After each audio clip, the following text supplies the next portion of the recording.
to my baby witches. Here is your mother witch. Will give you some knowledge about the fundamental concept. So here are the 5 questions about the nursing process to well in ill clients alike in many settings. Therefore, it is necessary for nurses to be knowledgeable of its purpose and its phases. So question number 1, what is the purpose of nursing process? And why is it nursing process is very important? In the board examination, especially in prioritization, nursing process is the best thing to memorize and to understand clearly.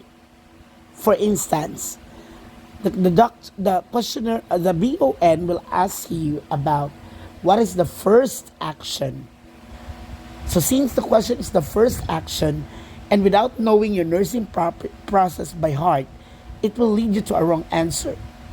What is your most priority? And there are instances that they still manage to answer assessment, but they haven't read the question carefully, in which the nurse already did an assessment. So what would be the next action could not be an assessment. Initial, first, what else? Initial, first, most priority, that is nursing process, which is the assessment. And when I say nursing process, it is a step-by-step process used by nurses in organizing the ways for patient care. So meaning to say, we need to follow the step-by-step process like when you're doing your ADPI. Okay? So the best way to do that is by using your NCP. So the ADPI is very important for the fact that it helps you to remember what would be the next thing to do. But it's not just easy. You need to know it by heart. Like for assessment, so halos ng mga question with regards to assessment goes with, and question to it is, what is the first? So the first should be underlined. What is the initial? So initial, assessment. And when I say assessment, that is the alteration from normal. Okay, alteration. For example, you got a normal vital signs. Since you do have a normal vital signs, and then it happens that the nurse checked the vital signs and it's not on the normal range, that means alteration. O for instance, nakikita mo yun sa Twitter ng mga alter, oh yeah. Now, so alter means dati siyang lalaki, ngayon hindi na siya lalaki. Right? So assessment has many steps, like your C, O, V, and R. So you collect data. Okay, you collect data. So in collecting data, you have to collect it to your patient. So what else? You have to organize data. Okay, you have to validate the data, make sure. Okay, the patient will tell you that my tummy is aching, but the patient is smiling. And you know that pain is subjective, so you consider that. But then again, it doesn't matter that you have to believe on it until it has been verified or validated. And record baseline data. So recording baseline data, part of your assessment. So upon admission, record baseline data. Okay, now, to your assessment, as what I've said, it is an alteration from normal. In collecting data, you can collect to your patient, to the doctor, labs, and the past history. Not like that one. Relatives as well. So this could be, if it is from the patient, it is said a subjective data, covert data, which means from the patient, and that means that the patient manifests symptoms. Okay? Symptoms. Remember the two letters that I capitalized, and that is P and T, that came from the patient. So, hindi na siya capitalized. Alright. Next would be from the nurse's observation. Everything that is being done in the hospital and observed by the healthcare provider, that could be objective data. And we know that objective data is more reliable than subjective because it is being measured and it is overt, seen by the nurse. Overt. Okay? So as what I told you a while ago, if the patient will have to tell you that she's in pain but she's smiling, doesn't mean that you don't believe. Because pain is, as what I've said, pain is what? Subjective. And pain as well is considered as the fifth vital sign. So on the subjective part, it is for the patient, that is symptoms. On the fifth vital signs, that is by the nurse. So there are criteria to consider if it is a fifth vital sign. So you need to know the duration, the characteristic, the quality, how intense the pain is, or it depends on the age group on how you're gonna manage your tools. So for instance, you do have your infant, okay? Infant. So infant, that since they cannot talk, you will use your FLACC tool. Okay? No, FLACC flock. Face, leg, appearance, cry, and console. Paano siya react after giving the certain management. While on the 3-year-old, above to 7, usually they were given this faces pain scale. Yeah, that picture that, okay, frowning, like that one. Okay, faces pain scale. Sinong gumawa nito? Si Wong. Anong ginawa ni Wong? Na Wong. Okay, now here we go. And for adult, mostly, it's numerical analog. When I say numerical analog, this is all about your patient. I would like to ask you from 0 to 10. 10 is the severe, most severe, but how will you classify, or how will you rate your pain? And the patient says 7. How would you classify 7? Very good. It is severe. Do not say moderate. So let me give you that idea. 1 to 3, it's mild. It seems the same with your labor, the latent, active, and the transition. 1 to 3, it's mild. And 4 to 6, it's moderate. And 7 to 10, severe. So this is part on the observation of the nurse and verbalized by the patient. So that is part of your assessment. Okay, now let's proceed. So what if the mother brought her child to the center and complaining that the child is vomiting profusely and having a diarrhea? So what is the type of data? Is it A, secondary, subjective, or B, secondary, objective? Very good. Since the baby cannot talk, and the best answer for that is, what's the best answer? Secondary subjective. Very good. The secondary subjective is very easy to understand because usually the complaint came from the mother, and what else? Yes, obviously the baby cannot talk, right? So it goes like that. Now let's proceed. So this is correct.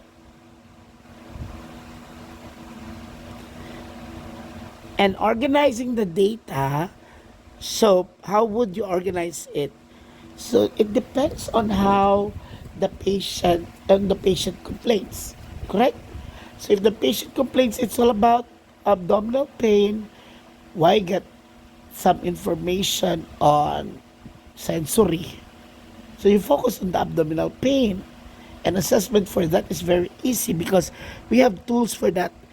If it's a general assessment, it's ipapera. Ipapera, ipapera. That sounds like that. Pero pag abdominal assessment, that is iyaperpa. Okay, it different. It is different. Ano imperial? Iyaperpa.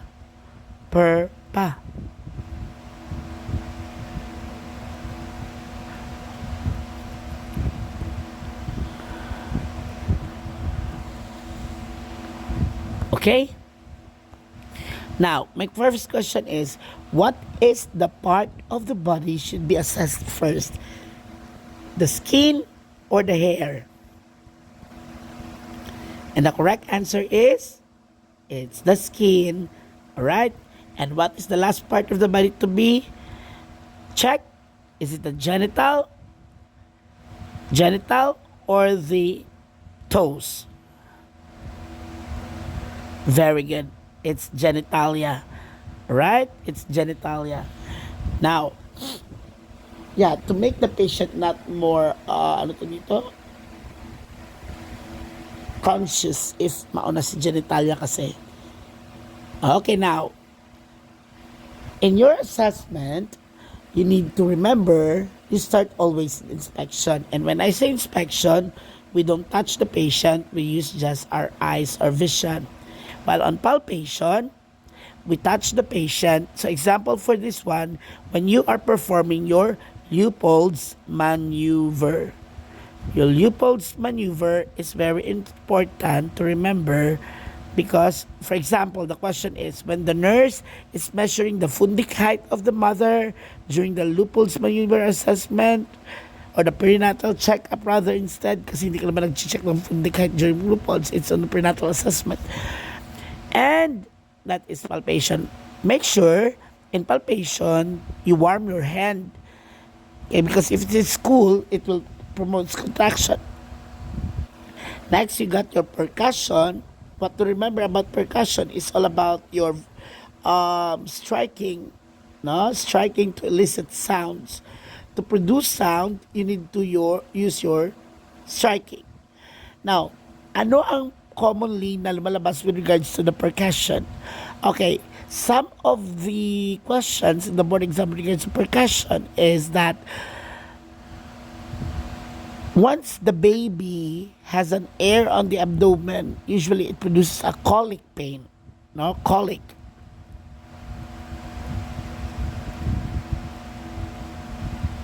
So sa colic na yan, nagkakaroon tayo ng pain sa baby. So baby will not stop crying. Now, if you're gonna have to percuss the abdomen of the baby, what sound will you hear? Of course, that sounds called a tympani.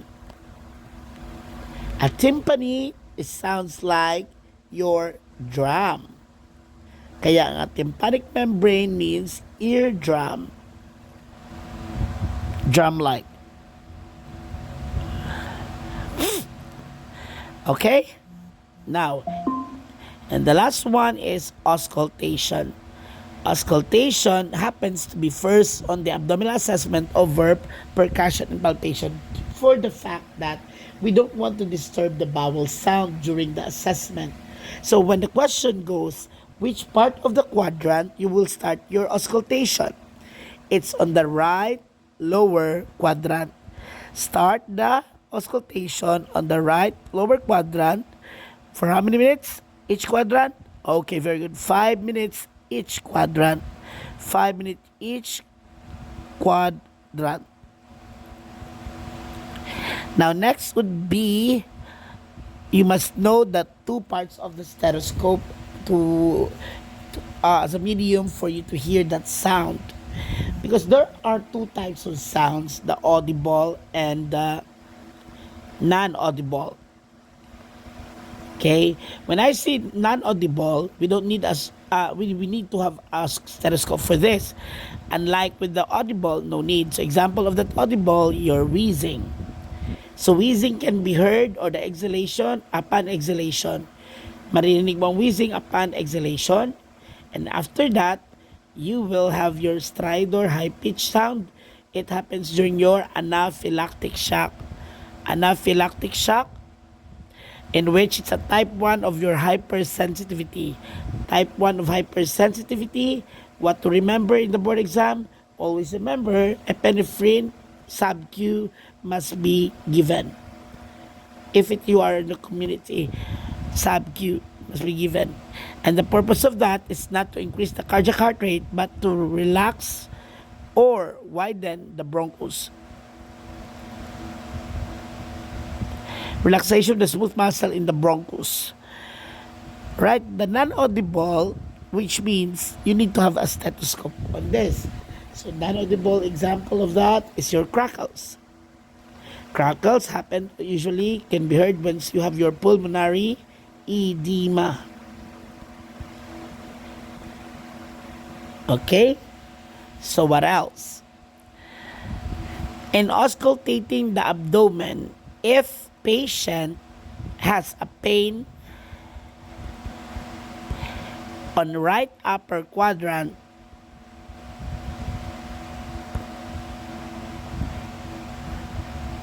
which is the area for the first auscultation?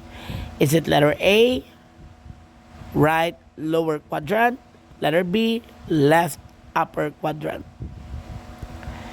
Since the problem is the right upper quadrant, so we'll start on the next quadrant to auscultate, which is the left upper quadrant.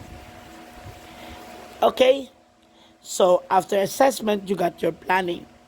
And by planning, in planning, it is very important that you know the SMART principle. SMART, which is specific, measurable, attainable, and realistic. And after your planning, okay, if you will be asked in the board exam, what is the short-term goal? So these are goals that example of your activities of daily living to be attended by the practitioners, whoever that the nurse collaborated with. So short term, it's below 6 months. While long term,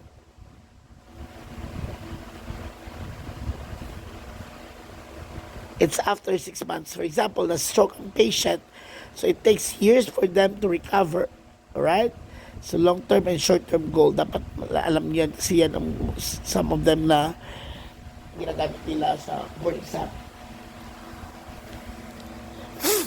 And next is implementation or intervention. So intervention is very important as well because dito ginagawin ang documentation. So pag sinabing documentation, kailan ginagawa ang documentation? It's after, post,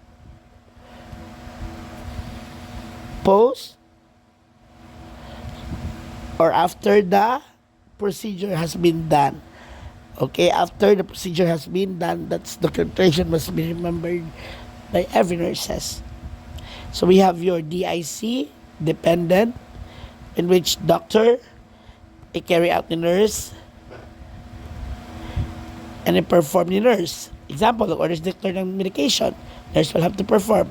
Independent, trabaho talaga natin yan. No need to have doctor's order. And for example, using vital signs, what else? Bed making, no need to have an order from the doctor. TSB, like that. And collaborative, yes, that is one of the topic of the questions in the examination.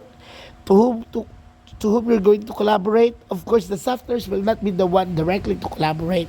It's up to the head nurse whether she will delegate the task immediately to the staff nurse. But to be directly collaborating without informing the head nurse, that is a big no. And the last would be evaluation. In your evaluation, take note of that it is very important that you know that this is to modify, change, or stop the treatment. So either you achieved it, met, partially met, or unmet. Okay? So that is very important in your nursing process. So in the board exam, paano siya atakihin? Basta initial, anong isasagot? Assessment agad, ha? Assessment agad. Basta first, sinong isasagot? Nurse Jane, wala namang assess doon sa board exam. So paano yun siya? Well, other name for that, you can choose check, monitor. What else?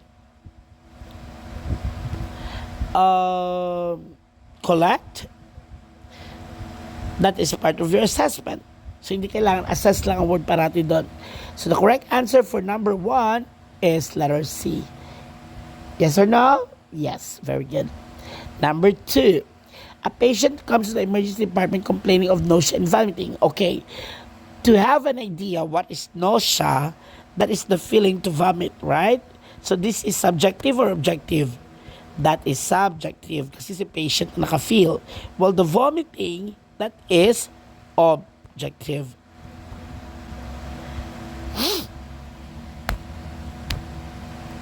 So the correct answer is, okay, first ha, ang tinatanong niya, what should the nurse ask the patient about first? So first, ang tinatanong,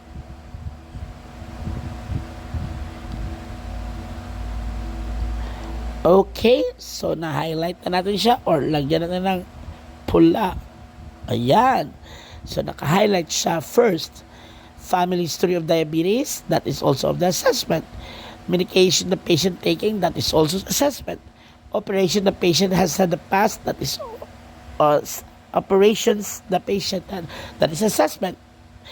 Severity and duration of the nausea and vomiting, that is assessment. All of those are assessment. But what is the most to prioritize this one? The actual scenario or the actual situation. This family history, this is not actual. This is could be part of your, what type of factors is this? A factor which is called your, anong factor ito? Is it precipitating, contributing, or predisposing? That is predisposing. Basta may mga history, that is called predisposing. While your medications the patient is taking, that is your contributory factors. No? Contributory factors.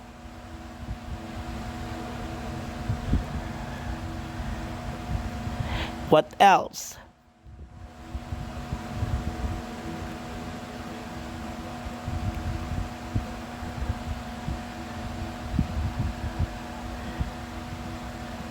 Operation the patient had in the past, predisposing. No, that is your, predisposing.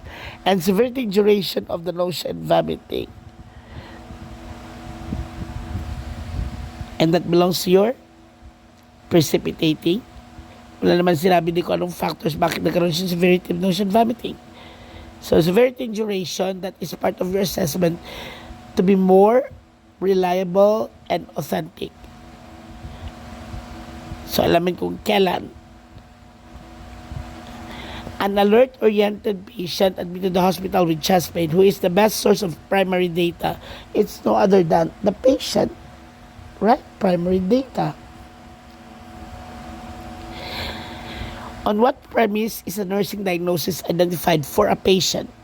What premise for nursing diagnosis? Okay, nakalimutan yung i-apply. Itanong kanina ang word na diagnosis. So diagnosis, this is all about your analysis. Okay? So analysis, that is identifying the problem. So in your diagnosis, I just have to add, okay, si nurses, we do have your actual, potential.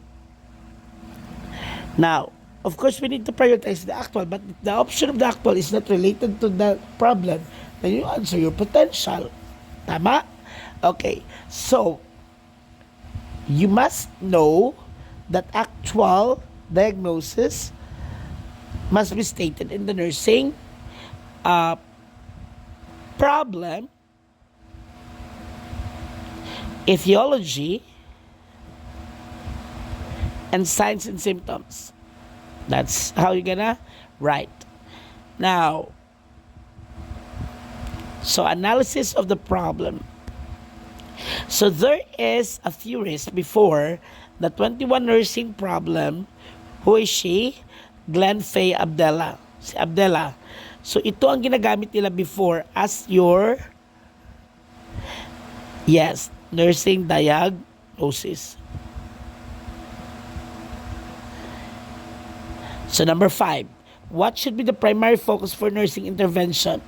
The primary focus of nursing intervention is always letter A. Pag may makita ka na galing sa board exam na patient needs, wala nang patumpik-tumpik pa, yan ang tamang sagot. Okay, yan ang tamang sagot, basta patient needs. Pag may makita ka na patient needs, airway, first assessment, that is our priority. So that will be all for the first 5. Now let's proceed to the first 6 to 10. Which action by the patient marks the beginning of the physical assessment process? The beginning of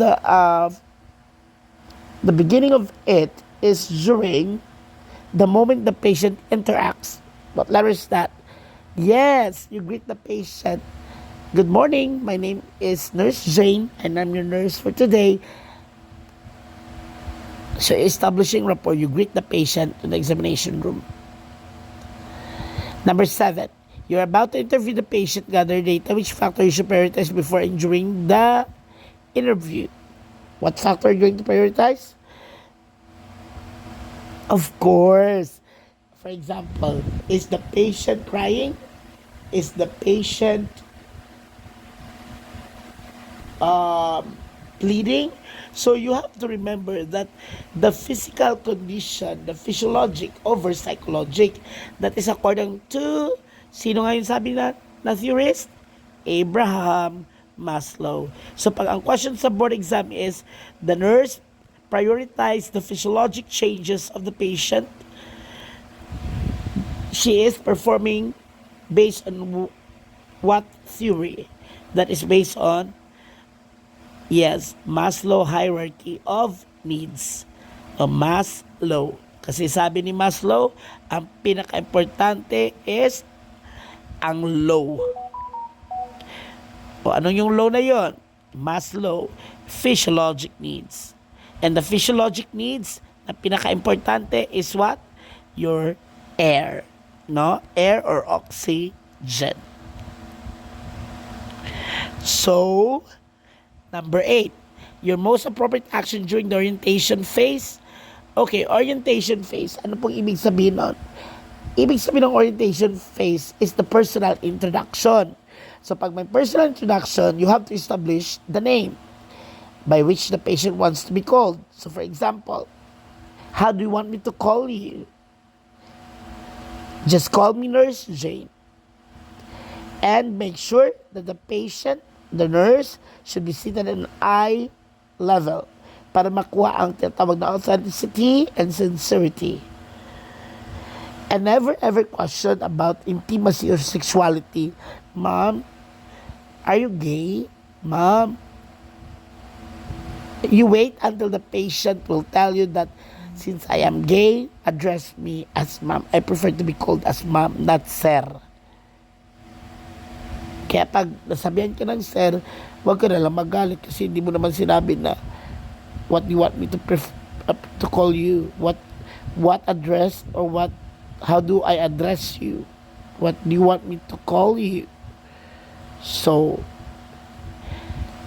as a nurse, we should be gender sensitive as well. Which of the nurse patient record best indicate need for a nurse to gather secondary rather than primary subjective data? Okay, In this case, the only cue for us is the patient's comatose, correct? Yeah, comatose siya. So, hindi ta makakuha sa ang primary. So, secondary, aton nga data based on the relative laboratory, that is our data. Since we don't have the patient's alertness, or oriented, sa disoriented kasi comatose si patient, debilitated. So, the first thing you do is collect the data from the relatives or to the parents of the patient. And last number, for the first part, which cue a patient can be validated by laboratory and diagnostic test result. Q. The only Q is validated by laboratory and diagnostic test result. Bilateral crackles in the lungs, that is objective. Oxygen saturation, that is objective. 2 plus pitting edema, that is objective. So, ang tinatanong nila dito is subjective. So the answer is letter A. So that will be all for the first part. Bye bye, baby witches. Mwah.